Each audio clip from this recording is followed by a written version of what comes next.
So Andrew Luck decided to retire, and we're going to talk about it after the bumper. What do you mean you don't subscribe to my son's YouTube channel? Mama, no! Just snap the damn ball, RJ. What's up, kid folk? It's RJ Young. I am not on a step mill. Consider it in the like and subscribe button because I upload a video every single day. So it's OU related, college football related, sports related. We have a good time. And today we need to talk about Andrew Luck deciding to retire just before the start of the NFL regular season. Now, I'm a sports talk radio host. I kind of didn't know I was doing it when I was doing it on this channel, and now that's my job. And I'm always trying to do two things. I'm trying to keep you interested as a listener, as a viewer, and I'm trying to not sound stupid. Honestly, it sounds that simple, but you'd be amazed at how many times we succeed and we don't succeed, right? And there are moments when I know that I'm nailing a point to the wall, and there are moments when I know I could have done that better. I should have workshopped that more. I should have read a little bit more. So I'm always trying to do a better job. And while I'm doing that, I'm also listening for good sound, right? Because sound is part of a radio broadcast. Sound also can be informative, and it can help you tell a story. It can help you make a point. And more sports talk radio is about having an opinion, making an argument, than it is about storytelling. And I try to do a little bit of both.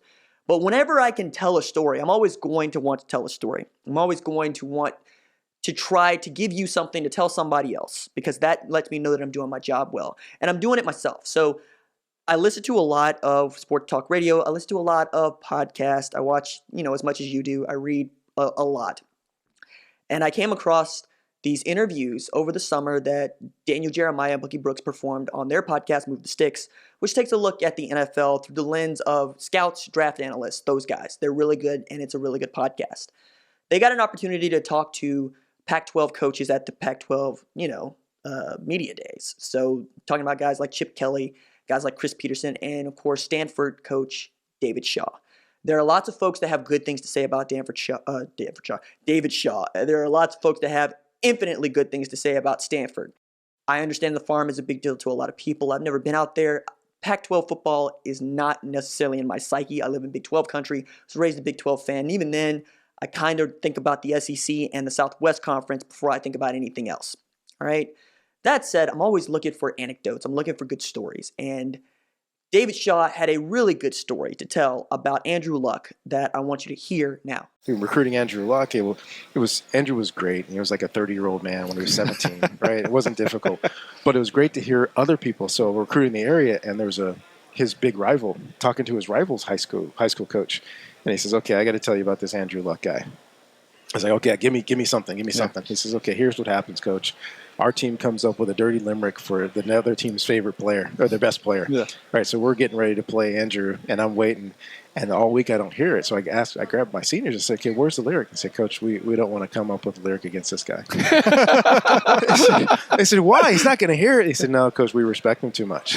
Wow. So in high school, to have your rivals feel that way, and of course Andrew would just demolish them. Yeah. And then that night the coach is down and he's at dinner, and who walks in but Andrew and his family, and they go across the restaurant, and here's this high school senior walks across the restaurant, shakes the opposing coach's hand, and stands there and talks to him and his wife for like 15 minutes. Wow. I'm like, okay, recruiting process is over. We're done here. It's over. Yeah. This is our guy. Okay, so in that story, you can understand that Andrew Luck is the kind of guy every coach wanted their guy to be. And it's very difficult to underscore that because coaches are full of platitudes. They're full of coach speak. They're full of vapid sayings because they're really trying to make a point while also not necessarily making the kind of ways that they don't want to make. And sometimes they put their foot in their mouths as much as they have something eloquent to say.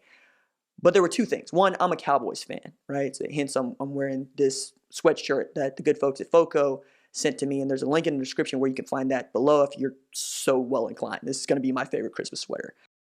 But Jerry Jones had something interesting to say about Andrew Luck when he found out he was retiring. He said, "I hope he runs for president of the United States and wins." That's the kind of guy that Andrew Luck is, that an owner of another team that he never played for, that, he only knew from watching him in high school because, of course, Andrew Luck's from the Houston area and played high school football in Texas. Jerry Jones is like, no, that's the guy I want leading the rest of us, that I want leading the country. And we give that to a lot of guys that don't deserve it, but Andrew Luck definitely deserves it. He's the kind of guy who would get hit, knocked down at the quarterback position and would tell the player to hit him, "Nice hit, big boy." Or he would go up to the referee and say, "Hey, that guy put a really good hit on me. I was just trying to get a call from you, and I wanted you to know that." He didn't complain about getting hit. He was nagged by injuries for years. It was a part of his story in a very real way, so much so that we made jokes about it. We know his dad, Oliver, is running the XFL. We know his dad, Oliver, is one of the most respected administrators in sports, period. We also know that Andrew Luck, by everybody's account, was a good man, is a good man. And he's not dead because he decided to retire football. And most football players are going, no, I understand. Football sucks, and hey, he was injured all the time. He's a warrior. We understand why he's retiring. And yet, the dude cutting your lawn is the guy going, Andrew Luck is soft. Or maybe the dude cutting your lawn is Doug Gottlieb, because he decided to make it about millennials and call this the most millennial thing ever by saying football's too hard. Grow up, Doug, all right? I'm a millennial. I'm a sports talk radio host. If anybody would think about a take and be like, yeah, okay, I could try to see that, or I could see him trying to make a point to get ratings or whatever excuse you might have, I'm the first guy to try to do that. But one, I'm a millennial, and I'm very protective of my generation because we're doing the best we can coming out of a housing crisis that the Gen Xers put us in. But also, it's his decision. And there are many other takes you could have about this. You could even go with the stupid, vapid take of how this is going to affect every fantasy owner that already drafted him and how nobody should have a fantasy draft before, the week before week 1, or whatever you might want to do, or what this does to the Indianapolis Colts, and make jokes about Jacoby Brissett's Twitter account, which is, by the way, a first-round Twitter account and it's full of all kinds of awesome stuff. You could talk about what this means for Eric Ebron. You could talk about what this means for T.Y. Hilton. You could talk about this means for Paris Campbell at the rookie guide. You could talk about Quentin Nelson. But to bring up Andrew Luck as a guy who is soft just misses the story that David Shaw thought to tell, and misses the point of Andrew Luck, who was an outstanding quarterback, a Pro Bowl quarterback, and a guy that we all wanted to achieve so much more, even as he achieved one of the highest levels you can achieve in football. We know that guy could play. And I can't wait to see what he does in his second act, now that his NFL career has come to an end, prematurely or otherwise. I was here for Andrew Luck, and I appreciate having got to watch him play football. And I think most people would agree with me. All right, that's it for me. Deuces.